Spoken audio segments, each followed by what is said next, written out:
Sir నమస్తే sir. Sir జనరల్‌గా oil pulling అని ఒకప్పుడు వినేవాళ్ళం. అది చాలా ట్రెండీ టాపిక్ అప్పట్లో. దానివల్ల ఆరోగ్య లాభాలు ఉంటాయని ఇలా చెప్పేవాళ్ళు. ఇప్పుడేమో ఫేడ్ అవుట్ అయిపోయింది. అసలు ఏంటి ఆయిల్ పుల్లింగ్? ఎవరు చేయాలి? ఎవరు చేయకూడదు? దానివల్ల నిజంగానే ఆరోగ్య లాభాలు ఉంటాయా? ఆయిల్ పుల్లింగ్ చేయడానికి వాడే ఆయిల్ కూడా ఏదైనా సెపరేట్‌గా ఉంటుందా? 90వ దశకం ప్రథమార్థంలో ఆయిల్ పుల్లింగ్ మన భారతదేశాన్ని ముఖ్యంగా తెలుగు రాష్ట్రాల్లో ఊపి ఊపింది. అంటే నిజానికి ఆయిల్ పుల్లింగ్ అనేది 5,000 సంవత్సరాల నుంచి ఉంది. దాని గురించి చరకుడు మెన్షన్ చేశాడు, సుశ్రుతుడు మెన్షన్ చేశాడు. ఆయుర్వేద గ్రంథాల్లో, చైనీస్ ట్రెడిషనల్ మెడిసిన్లో, ప్రపంచంలో ఉండే ప్రతి ప్రాచీన వైద్య విధానంలోనూ ఆయిల్ పుల్లింగ్ ఉంది. అయితే ఏం జరిగిందంటే మనకు ఏలమెరుగు వస్తుంది కదా, ఏలమెరుగు వచ్చినప్పుడు దాని తల్లి ఎవడో తండ్రి ఎవడో తెలియదు. ఇప్పుడు విఆర్కే డేట్ ఉంది, this is invented by VRK, అంటే ఈ ప్రోగ్రామ్. పాలియో డైట్ ఒకళ్ళతో ఇట్లా దాని మీద ఒక పుస్తకము, సెటప్, ఒక విధానం ఉంటుంది. ఆ విధానం రూపొందించిన వాళ్ళు దాని గురించిన క్వశ్చన్లు, ఆన్సర్లు, ఒక సిస్టమ్ ఉంటుంది, ఒక ఆన్సర్ చేసేవాడు ఉంటాడు. అప్పుడు 90లో పుకారు రేగినప్పుడు ఏంటంటే ఆయిల్ అంట ఇలా పుక్కులు చూసెత్తినంట, అసలు ఏ రోగమైనా, అసలు క్యాన్సర్ కాదు కదా, తగ్గని ప్రపంచం నుండి ఏ రోగం లేదు అంట మొదలుపెట్టారు. నాకు లాజిక్ అర్థమయ్యేది కాదు. ఆయిల్ ఇక్కడ తాగితే ఇక్కడ తాగిపోతే ఇక్కడ లోపల ఉండే కడుపులో ఉండే ప్రాబ్లం ఎలా పోతుంది అనుకునేవాడు. బట్ దానికి మన సైన్స్ దానికి కొంత వేరే విషయం. అప్పుడు ఏంటంటే ఎవడో చెప్పేవాళ్ళు లేడు. సోషల్ మీడియా వల్ల ఇవాళ ఆన్సర్ ఇవ్వడానికి వాట్సాప్లో, ఫేస్బుక్లో, లేదా ఇంకోటి మనిషికి మనిషి కమ్యూనికేషన్ ఉంది. ఆ రోజులు మా ఫోన్లే ట్రంక్ బుకింగ్ రోజులు మావి. ఎస్టీడీ చేస్తే ఎప్పుడు కానీ అందేది కాదు. ఎస్టీడీలు వచ్చిన కొత్తగా ఆ ముందు రోజులు. సో తెలియదు, ఎవడు ఆన్సర్ ఇస్తాడో తెలియదు. ఫార్ములా ఆన్సర్ ఇచ్చేవాడు లేడు. ఇది పలానా వాడు కనిపెట్టాడని లేదు, పలానా పుస్తకం లేదు. ఈ ఒక్క మొక్క ప్రజల్లోకి వెళ్ళిపోయిన తర్వాత వినాయకుడు పాలు తాగాడని ఎవడో ముందు చెప్పినట్టు అలా వెళ్ళిపోయింది. ఎప్పుడు చూసినా ఎప్పుడు పొద్దునలుగా అంటూ ఉండేవాళ్ళు. ఏ ఇంటికి పోయినది, ఏం ఆయిల్ తాగుతున్నారో కూడా తెలిసేది కాదు. దొరికిన రిఫైండ్ ఆయిల్ దగ్గర నుంచి ఏది దొరికితే అది వేసేసేవాళ్ళు పొద్దున్నే. అట్లా జరిగింది కొంతకాలం. తర్వాత ఏమైందంటే వాళ్ళు ఆశించిన హెల్త్ బెనిఫిట్స్ ఏమి రాక అదే కాలాగుణం కూడా ఎప్పుడైనా ఏం జరుగుతుందంటే కొన్ని పేలతాయి, అలా వస్తాయి. తర్వాత వాటిలో విషయం లేనప్పుడు వెళ్ళిపోతాయి. కాలపరీక్షకు నిలబడి తట్టుకునేవి చాలా తక్కువ ఉంటాయి. అర్థమైందమ్మా? అట్లనే అది జరిగింది. కానీ నిజానికి అందులో ఏంటంటే అదొక అద్భుతమైన సైన్స్. నిజానికి ఆయిల్ పుల్లింగ్ చాలా మంచిది. అంటే మిరకల్ అంటే తప్పు, దానికి అద్భుతమైన, దానికి ఉండే ప్రయోజనాలు దానికి ఉన్నాయి. అర్థమైందా? దానికి ఉండే ప్రయోజనాలు దానికి ఉన్నాయి, కానీ అద్భుతం అనకూడదు మనం. మహాద్భుతం, ఇది మన క్యాన్సర్లు తగ్గుతాయి అట్లాంటి అనకూడదు. కానీ బేసికల్గా ఏంటంటే లాజిక్ అర్థం చేసుకో. ఇక్కడ పళ్ళ దగ్గర కొన్ని స్పూన్లు ఆయిల్ వేసి ఇక్కడే ముందు కానీ ఇక్కడ కానీ పక్కన కానీ ఇక్కడే ఆడేచ్చాలి. పొరపాటును గొంతుకు వెళ్ళకూడదు, పొరపాటును కూడా గొంతుకు వెళ్ళకూడదు. ఈ ఆయిల్ ఏమవుతుందంటే పళ్ళని ఎప్పుడైతే బాగా చేసామో మిగతా రోగాలు ఏమో కానీ పంటికుండే గమ్ డిసీజులు కానీ ఇంకా ఇతరత్ర ఇన్ఫెక్షన్స్ కానీ, నోటుకుండేవి, నోటు క్యాన్సర్లు ఉండేవాళ్ళకి కానీ, లేదా ఇతర నోట్లో ఇన్ఫెక్షన్స్ ఉండేవాళ్ళకి కానీ అద్భుతంగా పనికొస్తాయి. అందులో డౌటే లేదు. పంటికి సంబంధించిన ఏ ప్రాబ్లం ఉన్నా కూడా పంటికి సంబంధించి ఇదేం చేస్తుందంటే ఎప్పుడైతే పుక్కులు ఇస్తామో అదంతా ఆ ఫోర్స్కి దాన్ని లోపలంటి పెట్టుకునే, అది కూడా కాన్స్టెంట్ ఫోర్స్. నువ్వు బ్రష్ చేసినట్టు కసేపే చేస్తావు, అన్నా కసేపే ఉంటుంది, నిమిషం మించేవి కదా. ఎప్పుడైతే ఇది ఎంతసేపు చేస్తారంటే ఒక 20 నిమిషాల నుంచి 25 నిమిషాలు చేశారు, అరగంట. ఈ 20 నిమిషాలు ఏమవుతుందంటే ఆ చిన్నది ఏదైనా అంటి పెట్టుకునే సోషక్రియం ఉన్న ఈ ఆయిల్ ఎప్పుడైతే విపరీతం ప్రెషర్, అది కూడా అన్ని యాంగిల్ నుంచి, ఇటు యాంగిల్ నుంచి పైన కింద ఆ విపరీతం ప్రెషర్ పెట్టావో అది ఊడేసి దాంట్లోకి వచ్చి దాన్ని అంటుకుపోతుంది. అది కూడా గమ్ము కాబట్టి ఆయిల్ అనేది గమ్ముగా అంటుకుపోతుంది. అంటుకుపోయిన తర్వాత ఏంటంటే తర్వాత మనం దాన్ని ఊసేస్తాం. ఊసినప్పుడు పొరపాటు కూడా షింకులో కానీ డ్రైనేజ్ సిస్టంలో పోయకూడదు దాన్ని. నువ్వు టాయిలెట్లో కానీ డ్రైనేజ్లో కానీ దేంట్లో ఊసినా కింద గడ్డగట్టిపోతుంది. వెంటనే అది ఆ పైపులో కిందే కొబ్బరి నూనె కింద కంటే దిగదు, అది నీళ్ళలో పడగానే గడ్డగట్టిపోతుంది. ఆయిల్ గడ్డగట్టిపోగానే దాంతో ఏం మడ్డి పైనుంచి వస్తే దాన్ని అంటేసుకుని పట్టేస్తుంది. నువ్వు అతి తొందరలో నువ్వు దాన్ని పైపు మార్చాల్సిన పరిస్థితి వస్తుంది. డ్రైనేజ్ సిస్టమ్ మొత్తం దెబ్బతీస్తుంది. కాబట్టి ఆయిల్ పుల్లింగ్ చేసిన వాళ్ళు ఎవరైనా మట్టిలో ఊయాలి, గడ్డిలో కానీ మట్టిలో కానీ ఇసుకలో కానీ, లేదంటే ఒక సంచిలో వేసి దాన్ని సీల్ చేసి డస్ట్బిన్ పడాలి. ఒక ప్లాస్టిక్ ఏదైనా దాంట్లో పోసేసి చేయాలి ఆయిల్ పుల్లింగ్. ఆయిల్ పుల్లింగ్ చేసేటప్పుడు తీసుకునే ముఖ్యమైన జాగ్రత్త ఏంటంటే గొంతుకు అసలు టచ్ కాకూడదు. ఎందుకంటే ఈ ప్యాథోజన్స్ అన్ని క్లీన్ చేసి ఇది ఆయిల్లో పడి తిరుగుతాయి. నువ్వు ఊసేసిన తర్వాత అది ఇక్కడికి వెళ్ళిందంటే అక్కడ టెస్ట్ చేస్తాయి, లేనిపోయిన ఇన్ఫెక్షన్లు వస్తాయి. కాబట్టి ఈ జాగ్రత్త తీసుకున్న వాళ్ళే కావాలంటే మొదట తక్కువ సేపు చేయాలి.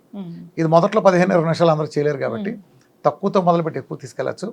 నేనైనా ఖచ్చితంగా నోటి క్యాన్సర్ ఉన్న వాళ్ళకి, నోట్లో బాగా ఇన్ఫెక్షన్ ఉన్న వాళ్ళకి, ఈ గమ్ డిసీజ్ లాంటి వాళ్ళకి తీవ్రమైన దుర్వాసన వస్తూ ఉంటుంది, వీళ్ళకైతే కంపల్సరీగా సజెస్ట్ చేయొచ్చు. అది ఏం సజెస్ట్ చేయాలి? ఏ ఆయిల్ పడితే ఆయిల్ కాదు. ఒకప్పుడు నువ్వుల నూనె కాదు, రిఫైండ్ ఆయిల్ కాదు, ఏది దొరికితే అది పారాషూట్తో సహా చేశారు. ఒరిజినల్ కొబ్బరి నూనె ఒక్కడ కూడా చేయలేదు.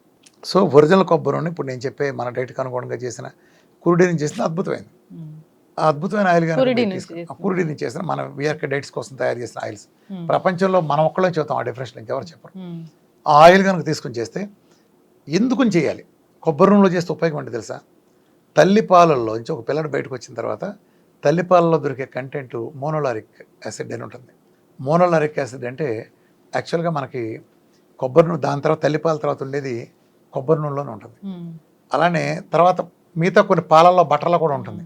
కానీ ఎంత తేడా ఉంటుందంటే మోనోలారిక్ యాసిడ్ కొబ్బరి నూనెలో ఉండేది 50% ఫ్యాటీ యాసిడ్స్ మొత్తంలో 50% ఉంటే సెకండ్ ప్లేస్లో బటర్లో ఉండేది 3% ఉంటుంది. 3% అంటే ఎంత తేడా చూడు. అంటే మోనోలారిక్ యాసిడ్ దొరికేది కోకోనట్ ఆయిల్లో ప్రపంచం తప్ప లేదు.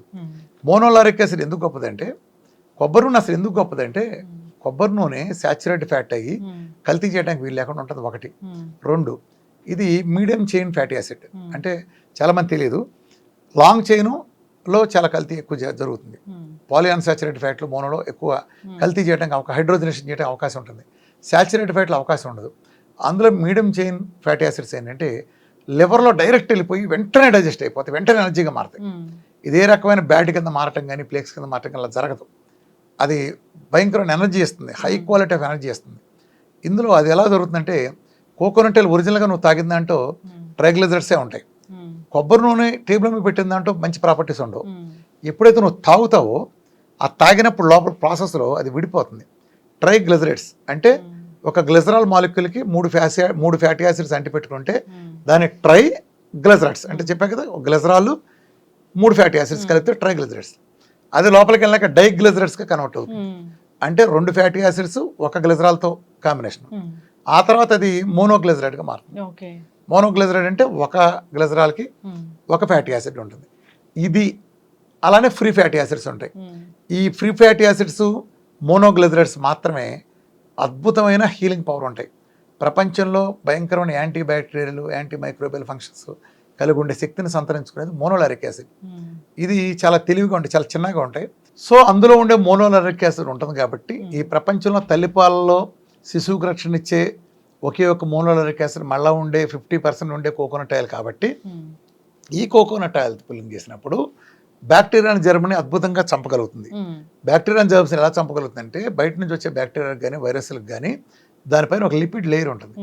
ఇదేం చేస్తుందంటే, మీరు యాంటీబయాటిక్స్ కనుక వాడితే యాంటీబయాటిక్స్ టోటల్ కడుపు ఉండే ఏరియాని అంతా పాయిజన్ చేసి మంచి మైక్రోబియోమ్ని చెడ్డదాన్ని రెండింటిని చంపుతాయి. చెడ్డ బ్యాక్టీరియా మంచి బ్యాక్టీరియా రెండింటిని చంపుతాయి.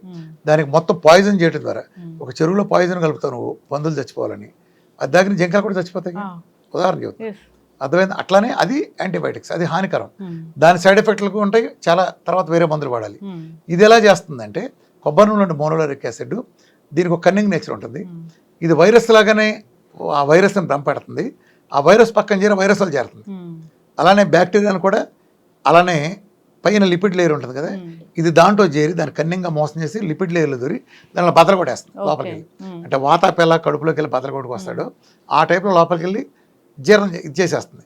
ఆ బద్దలు కొట్టగానే ఆ వైరస్ కానీ బ్యాక్టీరియా కానీ ప్యాథోజన్ బయట నుంచి వచ్చింది అలా చచ్చిపోతుంది. ఆ చచ్చిపోయిన డెబ్రిస్ని WBC క్లీన్ చేసి పడేస్తాయి. సో మంచి మైక్రోబియంకు లిపిడ్ లేయర్ ఉండదు కాబట్టి ఇది దూరు బద్దలు కొట్టడానికి ఏమి ఉండదు.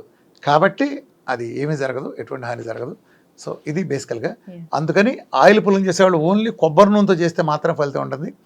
ప్రపంచంలో రెండో ఫలితం ఏంటంటే ఫేషియల్ యోగా. విపరీతంగా అరగంట సేపు మనకు మొహం వాడిస్తే ఈ రక్తనాళాలను విపరీతంగా యాక్టివేట్ అయ్యి ఫేస్లో ఒక రకమైన సాయిబాబాకి వచ్చిన లైటింగ్ టైప్ వచ్చేస్తుంది. సాయిబాబా వెనక నుంచి వస్తే ఇటు మొహంలోంచి వస్తుంది డైరెక్ట్. ఆ బొగ్గలన్నీ ఆడతాయి కదా. సో ఏ విధంగా చూసినా అది పూర్తిగా శాస్త్రీయం.